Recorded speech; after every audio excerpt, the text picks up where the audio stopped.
அல்ஹம்துலில்லாஹி ரப்பில் ஆலமீன். அஸ்ஸலாமு அலைக்கும் வரஹ்மத்துல்லாஹி வபரகாத்துஹு.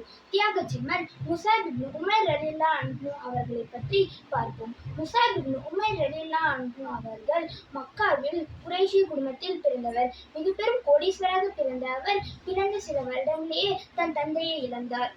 விலை உயர்ந்த ஆடைகளையும் நறுமணங்களையும் பூசிக்கொள்வார்கள். முஸஅப் இப்னு உமைர் ரலியல்லாஹு அன்ஹு அவர்கள் மக்கா வீதியில் நடந்து சென்றால் சிறிது நேரத்திற்கு பிறகும் அங்கு நறுமணம் வீசும். முஸஅப் அவர்களின் உள்ளத்தின் தேடலில் அல்லாஹ்வின் மார்க்கம் இணைந்தது. ஒரு நாள் நபி ஸல்லல்லாஹு அலைஹி வஸல்லம் அவர்கள் இஸ்லாத்தின் முக்கியத்துவத்தை பற்றி எடுத்துரைத்த சமயத்தில் முஸஅப் இப்னு உமைர் ரலியல்லாஹு அன்ஹு அவர்கள் கேட்டறிந்து நபி ஸல்லல்லாஹு அலைஹி வஸல்லம் அவர்களின் முன்னிலையில் இஸ்லாத்தை ஏற்றுக்கொண்டார்கள். தான் இஸ்லாத்தை ஏற்றுக்கொண்ட செய்தி தன் குடும்பத்திற்கு தெரியாது.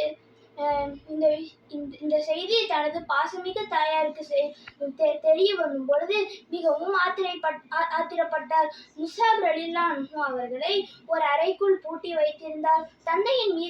தாயின் மீது இந்த பாசத்தின் காரணமாக சிறிது காலம் காத்திருந்தார். தாயின் மனம் மாறுவதாக தெரியவில்லை.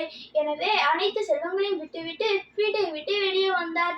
நபி ஸல்லல்லாஹு அலைஹி வஸல்லம் அவர்களிடம் மார்க்க கல்வி கற்று குர்ஆன் ஓதுவதிலும் மிகச் சிறந்த வீரராக தேர்ச்சி பெற்றார். நபி ஸல்லல்லாஹு அலைஹி வஸல்லம் அவர்களின் கட்டளைப்படி மதீனா நகருக்கு சென்றார். மதீனாவில் வறுமை வாட்டியது. ஆடையில் உள்ள ஓட்டைகளை தைத்து அணிந்தார்கள். நபி ஸல்லல்லாஹு அலைஹி வஸல்லம் அவர்களின் நிலைமையை பார்த்து தேம்பி தேம்பி அழுதார்கள். முஸஅப் இப்னு உமைர் ரலியல்லாஹு அன்ஹு அவர்களின் உழைப்பால் 70க்கும் மேற்பட்ட தலைவர்கள் யூதர்கள் இஸ்லாத்தை ஏற்றுக்கொண்டார்கள். நபி ஸல்லல்லாஹு அலைஹி வஸல்லம் அவர்கள் மதீனா வருவதற்கு முன்னே இஸ்லாம் சாம்ராஜ்யத்தை முதலில் உருவாக்கியவர் முஸஅப் இப்னு உமைர் ரலியல்லாஹு அன்ஹு அவர்கள் ஆவார். பிறகு பத்ர் போரில் கலந்து கொண்டு சிறப்பை பெற்றார். பிறகு உஹது போரில் கொடியேற்றும் வீரராக நியமிக்கப்பட்டார். அப்பொழுது எதிரிகளால் வலது கை வெட்டப்பட்டது. பிறகு இடது கையும் வெட்டப்பட்ட நிலையில் ஷஹீதாக்கப்பட்டார். நபி ஸல்லல்லாஹு அலைஹி வஸல்லம் அவர்களிடம் ஜனாஸா தேடினார்கள். அப்பொழுது முன்னுடம்பில் 70க்கும் மேற்பட்ட காயங்களுடன் இரு கைகளும் வெட்டப்பட்ட நிலையில் இருந்தார்கள். அப்பொழுது நபி ஸல்லல்லாஹு அலைஹி வஸல்லம் அவர்கள் அவரவர் ஆடையிலே கஃனிட சொன்னார்கள். அப்பொழுது தலையை மூடினால் கால் தெரிந்தது, காலை மூடினால் தலை தெரிந்தது. எனவே தலையை மூடிவிட்டு கால் பகுதியை இலைத்தலைகளை வைத்து மூடினார்கள். மூடி அடக்கம் செய்யப்பட்டார்கள்.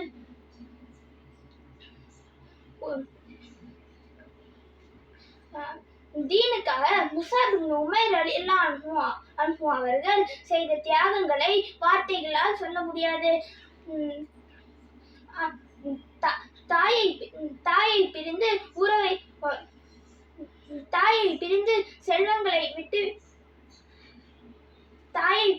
செல்வத்தை விட்டுவிட்டு ஊரை துறந்து இறுதியில் கஃனிட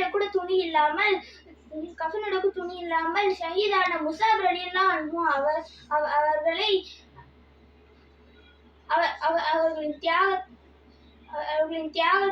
தியாகத்தை போற்றுவோம். அல்லதீன ஸபரு அலா ரப்பிஹிம் யதவக்கலூன். அல் குர்ஆன். ஹிஜ்ரத் செய்தவர்கள் எத்தகையோர் என்றால் உலக வாழ்வில் பொறுமையுடன் காத்திருப்பவர், தமது ரப்பின் மீதே முழு நம்பிக்கை வைப்பவர்கள். படிப்பினை.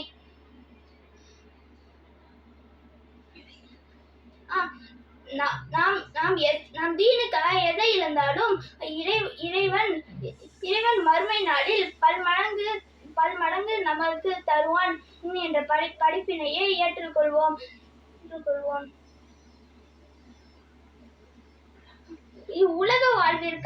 இவ்வுலக செல்வத்திற்காகவும் இன்பத்திற்காகவும் பாடுபடாமல் மறுமை வெற்றிக்காக நாம் பாடுபட வேண்டும். இதை நாம் வாழ்க்கையில் கடைபிடிக்க வேண்டும். அஸ்ஸலாமு அலைக்கும் வரஹ்மத்துல்லாஹி வபரகாத்துஹு.